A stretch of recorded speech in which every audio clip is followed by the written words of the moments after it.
سلام خدا بر وجود نازنین حضرت عالمه غیر معلمه، فهیمه غیر مفهمه، حضرت عقیلة العرب زینب کبری، و سلام به همه شما هم نفسای یاد خدا.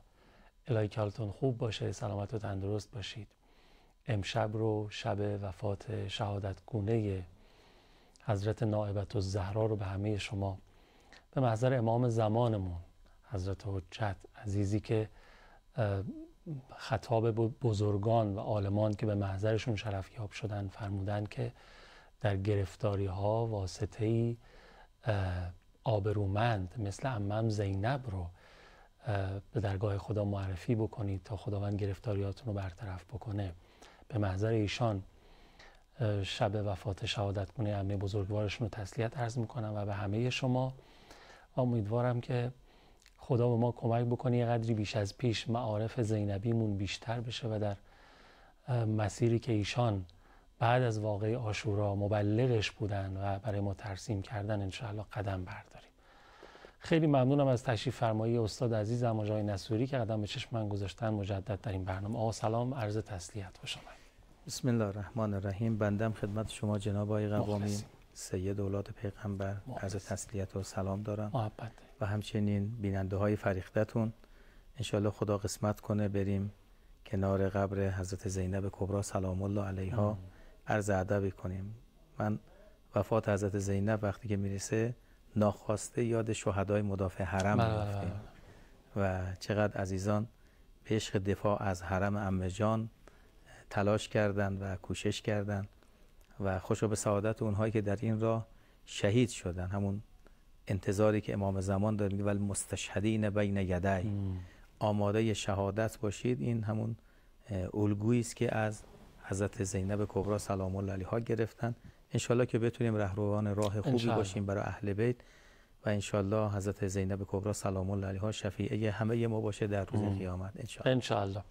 به این دلیل به نظرم یکی از دلایلی که شما یاد مدافعین حرم میفتین چون خود حضرت زینب به نظرم پرچمدار دفاع از حرم و حریم اهل بیت بودن دیگه. بله، بزرگ مدافع حرم خودشون بودن و حالا خیلی ها هم توفیق دفاع از حرم و حریم حضرت زینب سلام الله علیها. تعبیری که هست میگن اگه زینب نبود کربلا در کربلا میماند. یعنی همینطوره. یعنی اگر روشنگری ها، افشاگری ها، جهل زدایی هایی که زینب کبری انجام نمیداد معلوم نبود امروز واقعه کربلا چی میشه و تحریف هایی که قلم هایی که بخصوص دست دشمن بوده معلوم نبود چه نشانی برای ما میکشیدن. الحمدلله ما میبینیم با دفاعی که زینب کبری سلام الله علیها از اهل بیت کرده و همچنین امروزه داره اتفاق میفته، میبینیم الحمدلله نام و یاد اهل بیت و به خصوص آقا ابو عبدالله روز به روز در دنیا بیشتر میشه و عشق و علاقه ارادتمندان به امام حسین و امام زمان علیه السلام بیشتر میشه. نمونهش هم ما 40 میبینیم دیگه، هر سال بر عظمت و شوکتش افزوده میشه انشاءالله. خیلی ممنونم آقای نصوری عزیز. اگر اجازه بدید ما یه خلاصه از برنامه هفته گذشته هم ببینیم با هم دیگه برگردیم و مردم در جریان بحثمون قرار بگیرن. بپردازیم به موضوع امام زمانمون که به نظرم خود حضرت زینب سلام الله علیها هم ترجیحشون این باشه ما درباره امام زمانمون. بله همینطور، چون هر چه کردن برای امام زمانشون بود. بله. حضرت زینب تا موقعی که برادرشون امام بودن هر چه کردن برای امام حسین، بعد از اون هر چه کردن برای امام سجاد و مثل پروانه دورشون میگشتن و اگر ما در این راستا حرکت بکنیم در واقع فرمایش از زینب رو روی چشم و قلبمون گذاشتیم. یه خلاصه ببینیم و برگردیم بعد درباره امام زمانمون بشنویم از آقای نصوری. بسم الله. بله، خیلی ممنونم از اینکه خلاصه برنامه هفته قبل رو ملاحظه فرمودید. بحث کلی ما تکالیف منتظران ظهور حضرت حجت ارواح له الفدا هست. نکات مفیدی رو تا به حال و کاربردی رو انصافا فرمودن آقای نصوری، باز هم از محضرشون استفاده می‌کنم. خواهش میکنم. من جلسات قبل اشاره کردیم که اگر بخوایم به اون تکالیف خودمون یه مروری بکنیم و امروزه انشالله اونا رو عملیاتیش کنیم، بعد از معرفت و محبت و اطاعت و آمادگی برای امر فرج به بحث خودسازی و آمادگی رسیدیم که اینجا عرض کردیم باید نیرو تربیت کنیم، کاد سازی کنیم، شبکه سازی کنیم. اللهم اجعلنی من انصاره و اعوانه. یار میخواد، امام معاونت کننده میخواد که بتونه بر همه ادیان غلبه کنه. هو الذی ارسل رسوله بالهدی و دین الحق لیظهره علی الدین کله. خب این یار میخواد که بتونه این فرهنگو در دنیا تسری بده و غلبه بده. امام تنها که قطعا نمیتونه. لذا باید بریم سراغ اینه که چه ویژگی هایی رو باید در خودمون ایجاد بکنیم یا به چه خصوصیاتی دست پیدا بکنیم که بتونیم اتفاق بیفته. الان شما مثلا حضرت زینب کبرا سلام الله علیها رو اشاره کردید. واقعا زینب کبرا چی شد که یعنی سنگ تمام گذاشت؟ مثلا روز عاشورا به امام حسین عرضه می‌داره که میگه خودتو معرفی کردی؟ گفت بله.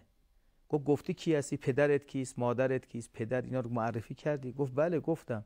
گفت خب چرا اجازه نمیدن که بیان جلو، یا حداقل اجازه بدن ردونا الی حرم جدنا، ما بریم به سمت حرم جد. که امام حسین میگه نه، اینا جز کشتن من چیزی اینها رو آروم نمیکنه. خب آیا با شهادت امام حسین علیه السلام زینب کبرا این پرچم رو گذاشت رو زمین بمانه؟ نه. همونجوری که حضرت علی اشاره کردید، هم نسبت به امام حسین و بعد نسبت به امام سجاد. خب بعد از امام حسین امام سجاد، ایشون دقیقاً اومده و زابین و المخامین از این امامش دفاع کرد، حمایت کرد، این امام خودش رو حفظ کرد، یعنی به عنوان سرباز کنار این امام خودش قرار گرفته. خطبه هایی که میخونه، افشاگری هایی که میکنه، مردم رو آگاه میکنه، سرپرستی که میکنه، یعنی وظیفه‌شو به نحو احسن میاد انجام میده. حتی بعد از جریان این که در شام میان و در اون جلسه اون ملعون قرار میگیرن و بعد تا به مدینه، یعنی دلدادگی خودش رو به اهل بیت و امام نشون میده. خب این کجا تربیت شده؟ در یه مکتبی تربیت شده که خودش رو مزین کرد به اون ویژگی هایی که داره. یعنی همون فرهنگ قرآنی است که ما باید دنبال بکنیم، که من نمونه بارزش رو آیه 54 سوره مائده میدونم که از آیاتی است که خیلی ما امروزه اگه بتونیم همین یک آیه رو به عنوان تکلیف خودمون بدونیم و بر اساس همین آیه بتونیم مهندسی رفتار بکنیم که هم خودمون، فرزندانمون، جامعهمون رو بر اون اساس بتونیم تربیت بکنیم. که کلیدواژه هایی که داره، حالا آیه که خونده میشه یا ایها الذین آمنوا من یرتد منکم عن دینه، میگه کسانی که ایمان آوردید اما در آینده گروهی هستن از اون ایمان خودشون سقوط میکنن، بر میگردن. اما در آینده یک گروهی میان، این آیاتی است که هنوز محقق نشد، در آینده گروهی میان این ویژگی ها رو دارن. چیه این ویژگی هاش؟ میفرماید فسوف یأتی الله بقومهم، در آینده یک قومی میان یحبهم و یحبونه. این کلید واژه است، یعنی اینها خدا رو دوست دارن، خدا اونها رو دوست داره. خب همونجوری که زینب کبرا سلام الله علیها با تمام مصائبی که به عهده‌اش آمده میفرمود ما رأیت الا جمیل. خب این جالبه، من تو این قضیه شهدای عزیزی که در کرمان اتفاق افتاده، یه عزیزی که 8 نفر از یک خانواده در این فاجعه به شهادت رسیدن و از دست داده، موقعی که داشتن دفن میکردن این عزیزانشون میگفت چه سعادتی کنار حاج قاسم، بعد هی تأکید میکرد ما رأیت الا جمیل. خب این همون نگاهی است که میدونه، میگه من در مسیری هستم که برای خدا بوده، پس چون عملم الهی و خدایی بوده، خدا رو دوست داشتم، خدا منو دوست داشته. یعنی در این راهی شهید شدم که سختی بوده، بلا بوده، بعد فراق عزیزان من بوده، اینا رو من میگم همه رو من تحمل کردم، همش زیبایی دیدم. چرا؟ چون تمام تلاشم برای خدا بوده. یحبهم و یحبونه. ما تو روضه هایی که از امام حسین علیه السلام داریم، من همیشه میگم خدا نیاره جلو چشمان خواهری بخوان سر برادری رو از بدن جدا کنه. میگن شم وقتی که رو سینه ابو عبدالله نشست، میگن وقبض لحیت و محاسن مبارک ابو عبدالله رو میکشه. خب سر از جلو خیلی راحت از بدن جدا میشه. و اجتز رأس الحسین بالقفا، از پشت سر ابو عبدالله رو از بدن جدا کرد.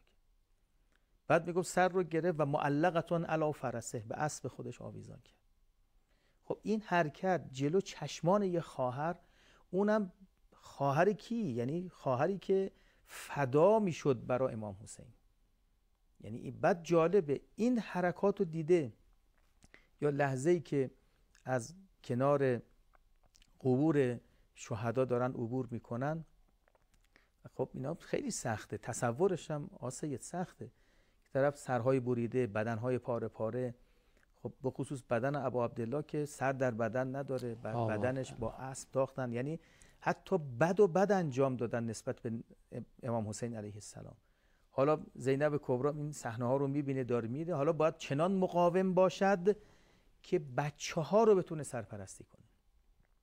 حتی اون جریان خرابه شام وقتی که نازدانه آقا امام حسین بهانه بابا میکنه، من خیلی واقعا سخت اینها.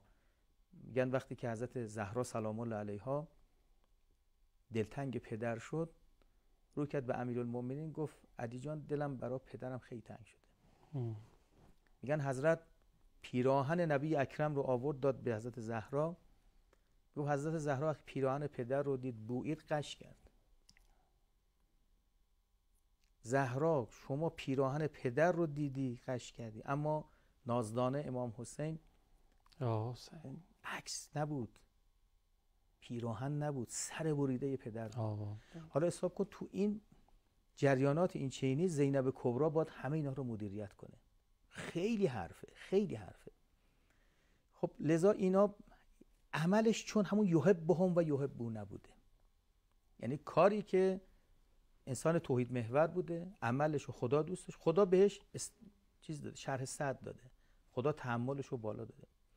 بعد در ادامه آیه میگه اینطور باشید، اذلة علی المؤمنین اعزة علی الکافرین، رفتارتون طوری باشه که مؤمنین از رفتار شما خوشحال بشن، کافرین چی بشن؟ ناراحت بشن. خب یعنی عمل زهرا زینب کبری سلام الله علیها و یارانی که اگه بخوان این مدل نگاه رو داشته باشن، زینب کبری رو الگوی خودمون قرار بدیم برای این کار، که تعبیر قشنگ از عالی فرمودی، تشبیه کردید به حضرت زهرا سلام الله علیها، یعنی عملا همینطوره. من یادمه در گفتگوهایی که حضرت زهرا سلام الله علیها با آقا امیرالمؤمنین داره، در جای حضرت میفرماید علی جان از من راضی هستی؟ من به خیلیا گفتم که ما همین کارو بکنیم، از امام زمانمون بخوایم امام زمان از ما راضی هستی؟ آیا عمل من، رفتار من، کردار من، اندیشه من یحبهم و یحبونه هست؟ آیا رفتار من اذلة علی المؤمنین هست، اعزة علی الکافرین هست؟ رفتار من طوری است که دشمنا از عمل من، رفتار من ناراحت میشن یا مؤمنین خوشحال میشن؟ یعنی وقتی میگیم یار تربیت بشود به عنوان یکی از وظایف اصلی ما نسبت به این قضیه، این مدل نگاه ها رو باید داشته باشیم. یعنی عملا اینها میشه شاخصه ها و ویژگی هایی که باید روح حاکم بر تمام تربیت ما قرار بگیره، در تمام برنامه‌های زندگی ما قرار بگیره. نکته بعدی که وجود داره مدل عبادت و صلابته. عبادتی که در او صلابت باشد، یعنی ریا نباشه، عبادتی در او باشه که دائم نسبت به مسائل عبادی خودش حساس باشه، مقید باشه، وسواس داشته باشه. مثلا من یه زائری داشتم، ازش سوال میکردم نماز، دیدم غلط میخونه. چند بار سوال کردم، بعد آخرش گفت که آقا همینه دیگه. گفتم دیگه چاره ای نیست که همینو بخونی، ان شاءالله خدا قبول میکنه. ولی من نگران و ناراحتم از شما که چرا با این سن بالا حالا به فکر قرائت نماز. یعنی کسی که نسبت به میخواد یار امام بشه، ویژگی‌های یاران امام مزین کنه در رفتار خودش، در مدل عبادی و صلابت خودش باید حساس باشه. لذا هم در برنامه‌های خودش باید مزین کنه خودشو به این ویژگی‌هایی که ما در سوره مائده آیه 54 داریم که شاخصه باشه، یحبهم و یحبونه، و از اون ورم مدل عبادت و صلابتش هم باید جدی باشه. حالا چون شب وفات حضرت زینب کبری سلام الله علیها این میشه الگوی ما. توسل به حضرت زینب خیلی راهگشاست. این که امام زمانم انگشت اشارهشون به این سمت هستش، عرض کردم اول، خیلی میتونه راهگشا باشه. گفت لطف زینب خاک را زر میکند. چرا؟ لطف زینب خاک را زر میکند. آخه دخت حیدر کار حیدر میکنه. بسم الله. اللهم صل علی محمد و آل محمد و عجل فرجهم. چون کمتر از 7 دقیقه وقت داریم، کل وقت در اختیار آقای نصیری عزیز باشه، استفاده کنیم. خواهش میکنم. ویژگی بعدی که میتونیم اشاره بکنیم بحث جان نثاری و شهادت طلبی هست. یعنی باید خودشو به عنوان تکلیف وقتی که داره میبینه طوری باشه که خودشو فدایی امام ببینه، شهادت طلب باشه. ما در روایات داریم که آقا امام صادق میفرماید، میگه یاران امام زمان در میدان رزم اطراف امام خودشون میچرخند و از او دفاع میکنن. ما در جریان عاشورا مثلا افرادی بودن سایه به سایه امام حسین میرفتن. حتی ما داریم وقتی که میخونیم تعجب، الان امروزه واقعا سخته، میگه عجب به چه درجاتی رسیدن.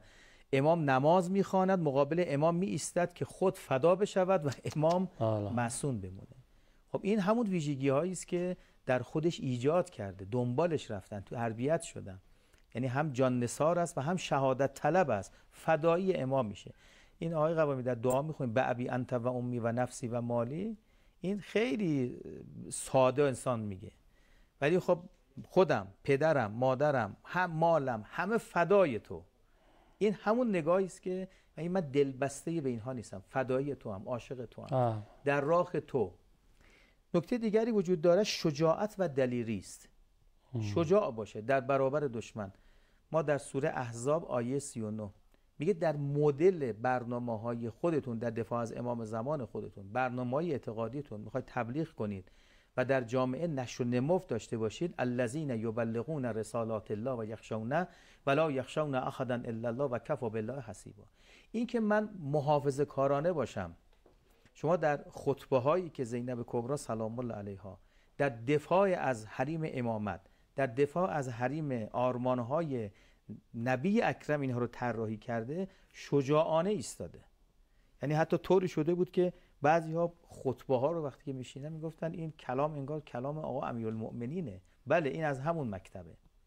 یعنی نگاهش طوری بود، شجاع بود، دلیر بود و با نگاه شجاعانه مطلب رو میگفت. لذا این امروزه خیلی ما باید در مدل رفتاری خودمون اینطور باشیم. جای بدعت دیدیم، خرافه دیدیم، خدا حفظ کنه مقام معظم رهبری رو، میفرمود در جایی که دیدید سندیتی ندارد توجیه نکنید، ردش کنید. یعنی ما اینقدر حرفهای مستند و خوبی برای گفتمان داریم که نیاز نیست که بعضی از مطالب رو در قالب خواب و نمیدونم در قالب بعضی از داستان‌ها اینها رو بتونیم انجام بدیم. باید بر اساس مبانی و نگاه‌های استدلالی اینها رو مطرح کنیم، اونم بر اساس اسناد بالادستی که در روایات و قرآن و علما و بزرگان داریم. پس این شجاعت و دلیل رو در برنامه‌های خودمون بتونیم داشته باشیم. نکته بعد طبیعی است، این کارا سخته، زخم زبان دارد. جان نثاری وقتی میگیم یعنی خودشو در معرض دشمن قرار میده، شاید جانش هم از دست بده، یعنی به مرحله شهادت برسه. اینا جدایی داره، انسان فرزندانی داره، از فرزند باید جدا بشه، از همسر جدا بشه، از مالش جدا بشه، یعنی اینا همش سخته. ولی میگه که ویژگی بعدی رو خودش مزین، صبر و بردباری داشته باشه.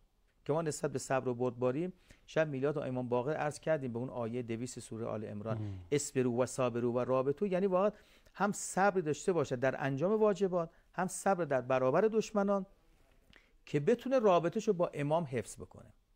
که لذا مزین باید بکنه خودشو در ویژگی‌های تربیتی خودش نسبت به امام زمان علیه السلام صبر و بردباری داشته، زود وا نده. نکته بعد اتحاد و همدلی است. ای وا، این دقیقاً نقطه بسیار بسیار مشترکی است که همه انسان‌های منتظر باید داشته باشن. دقیقاً نقطه مقابلی است که شیطان بدش میاد، خوشش نمیاد که جامعه منتظر چی باشن؟ اتحاد داشته باشن، همدل باشن. چون جایی که تفرقه باشه یعنی قدرت انسان‌های مؤمن کم میشه. لذا شیطان میاد بین صفوف انسان‌های متدین و مؤمن و توحید محور چیکار میکنه؟ اختلاف ایجاد میکنه. حالا روش‌های متعددی رو ایجاد میکنه که توان انسان‌های منتظر رو بتونه بگیره. لذا ما باید دقت کنیم در برنامه‌ها، در تصمیمات، در برنامه‌های زندگی خودمون چه عملی باعث میشود اتحاد و همدلی در بین ما زیاد بشود. و مورد آخری است زهد و پارسایی است. انسان‌هایی که اگه میخوان واقعاً یار امام زمان علیه السلام بشن، تربیت نسل منتظر انجام بدن و بتونن تو تکالیف خودشون برنامه‌های زندگیشون رو طوری قرار بدن که امام زمان علیه السلام در این مسیر اونها رو بپذیره، بحث زهد و پارسایی. زهد و پارسایی این نیست که من در فقر و بدبختی زندگی کنم، نه، در فضای زندگی کنم، دستگیری از مستمن کنم، حواسم به همسایه باشه، حواسم به دیگران باشه، که بتونم با درآمدهای حلال و طیبی که به دست میارم بتونم در راه خدا جهاد بکنم، جهاد با مال بکنم، جهاد با نفس خودم بکنم، که خیلی دلبسته به مسائل دنیایی نباشم، که بتونم بیشتر در دل خودم امام زمان رو قرار بدم. خیلی ممنونم استاد نصوری عزیز، دست شما درد نکنه، اجرتون با حضرت زینب سلام الله علیها خیلی استفاده کردیم. خیلی ممنونم که برنامه خودتون تا پایان تماشا کردید. بازم امشب رو محضر امام زمانمون و به همه شما تسلیت عرض می‌کنم. دو بیت بخونم با شما خداحافظی کنم. سوگند به هر کلام زینب یا رب، بر ذکر علی الدوام زینب،